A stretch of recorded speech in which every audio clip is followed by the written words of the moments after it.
Сәлеметсіздер ме, құрметті білім алушылар. Бүгінгі дәрісте керамикалық материалдар мен бұйымдарға тоқталамыз. Сабақта қаралатын сұрақтар: керамикалық материалдардың классификациясы, түрлері, саздың керамикалық бұйымдарға шикізат есебінде қасиеттері, керамикалық бұйымдарды өндіру технологиясы және керамикалық бұйымдардың қасиеттерін. Керамикалық материалдар минералды шикізат формаларын және оны кейіннен жоғары температура күйдіру арқылы алынған жасанды тас материалдар болып, жасанды тас материалын айтамыз. Біздер кірпіш, керамикалық черепица және керамикалық полға арналған плиталар салынады. Керамикалық материалдардың түрлері бұлар: құрылыста қолданылатын керамикалық бұйымдар өздерінің тығыздығына орай екі топқа бөлінеді. Бұл қуысты және кеуекті. Қуысты және тығыз болып бөлінеді. Қуысты керамикалық бұйым бұл су өткізгіштігі 5%-ден жоғары, ал тығыздалған материал бұл су өткізгіштігі 5%-ден кемді төмен болады. Қолданылуы бойынша қабырғалық материалдар, сыртқы қаптамалық материалдар ретінде, ішкі полға және қабырғаға арналған қаптама материалдар, шатырлық жабуға арналған материалдар, сантехникалық бұйымдар, жолға және жер асты коммуникацияларына арналған материалдар, теплоизоляциялық материалдар, қышқылға, отқа төзімді материалдар және жеңіл бетондарға толтырғыш есебінде қолданылатын материалдар. Негізгі шикізаттар бұл сазды материалдар болып келеді. Химиялық және минералдық құрамына тәуелсіз сумен араласу кезінде иілгіш қамыр түзіп, кейін оны күйдіруден кейін суға төзімді тас тәріздес қатты затқа айналған материалды тау жыныстары болып саналады. Бұларға біз саз, қамыс, топырақ және песоктан салынған үйлер. Алдарыңызда саздардың органикалық және минералдық қоспалар болады. Саздың керамикалық бұйымдарға шикізат есебіндегі қасиеттері: бұлар иілгіштік қасиеті. Бұл иілгіштік қасиетіне саздың механикалық күштің әсерінен бұзылмай белгілі бір форманы қабылдау қасиеті. Иілгіштігі жоғары болған сайын саздың күйдіру кезіндегі жарылып кету ықтималдығы жоғарылайды. Байланыстырғыш қасиет бұл иілгіштегі нашар материалдың дәндерін байланыстыру қасиеті. Кепкеннен кейінгі беріктігі жоғары материал немесе бұйым алынады, сырет дейміз. Саздың шөгуі бұл саздың кептіру және күйдіру кезінде көлемінің кішіреюі, ауалық шөгуі және оттық шөгуі. Саздың бөлшектерінің кептіру кезіндегі сулы қабаттардың жұқаруы ауалық шөгу деп атайды.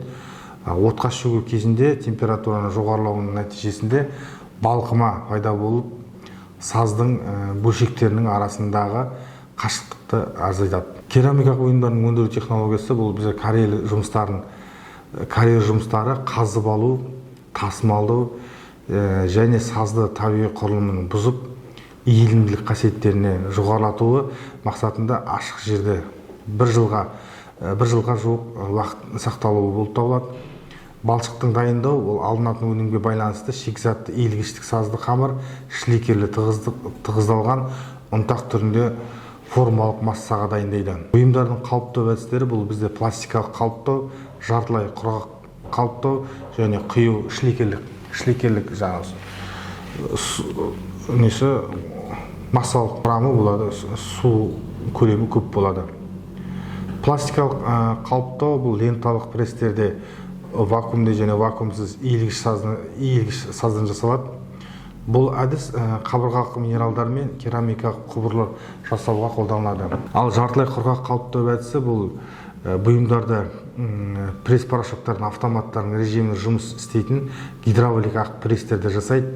Жартылай құрғақ әдіспен дайындалатын минералдар бұл кірпіштердің қабырғалық тастар, едендік плиталар мен қабырғалық қаптағыштар жасалады. Құю әдісі және шликерлік әдіс дейміз. Бұл саздың суспензиядан керамикалық бұйымдармен жасалады.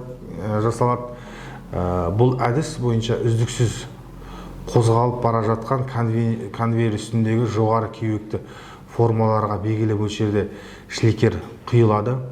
Сұйық массадан құйылған материалдар санитарлы, техникалық және күрделі пішінде көркемдік бұйымдар жасалады. Жартылай дайын өнімдерді әртүрлі құрылымда кептіргіштерде 5% ылғалдылыққа дейін кептіріледі. Кептіру ұзақтығы бұйымның ылғалдылығына, саздың иілгіштігіне және жартылай дайын өнімнің көлеміне байланысты.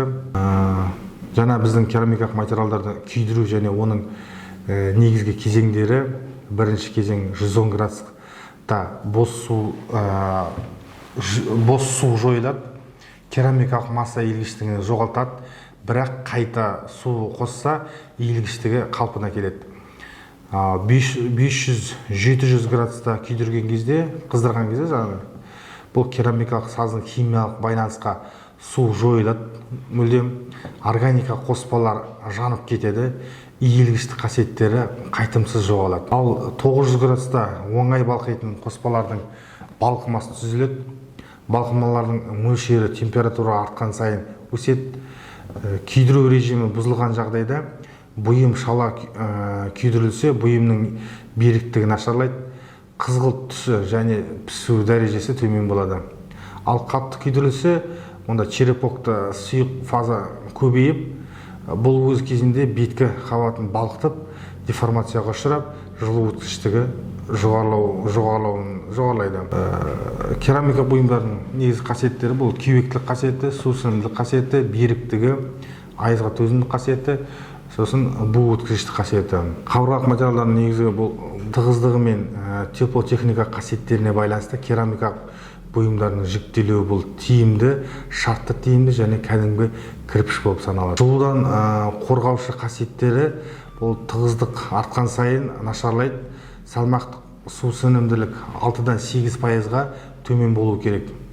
Ал айызға төзімділік маркасы 15 маркалы циклден аспауы қажет. Кәдімгі керамикалық кірпіш бұл өлшемі 250-120-65 мм-де болады, және 250-120-88 мм-де, және модульді 288-138-65 мм-де осындай өлшемде кәдімгі кірпіштердің өлшемі бар.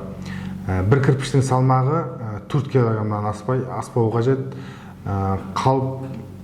Қалыптасу әдісі пластикалық және жартылай құрғақ тығыздаумен жасалады. Қалыптау түрі кәдімгі кірпіш сыртқы түрі бойынша органикалық күйдірілген болу керек.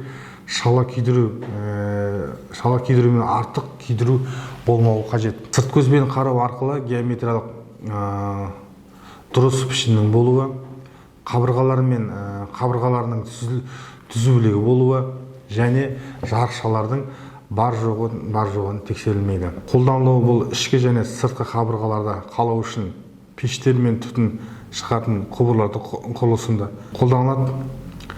Жартылай құрғақ әдіспен дайындалған кірпіштердің гидроизоляциялық қабаттардың төмен орналасқан фундаменттер мен цокольдарда қолдануға қалауда пайдаланылады. Назарларыңызға рахмет.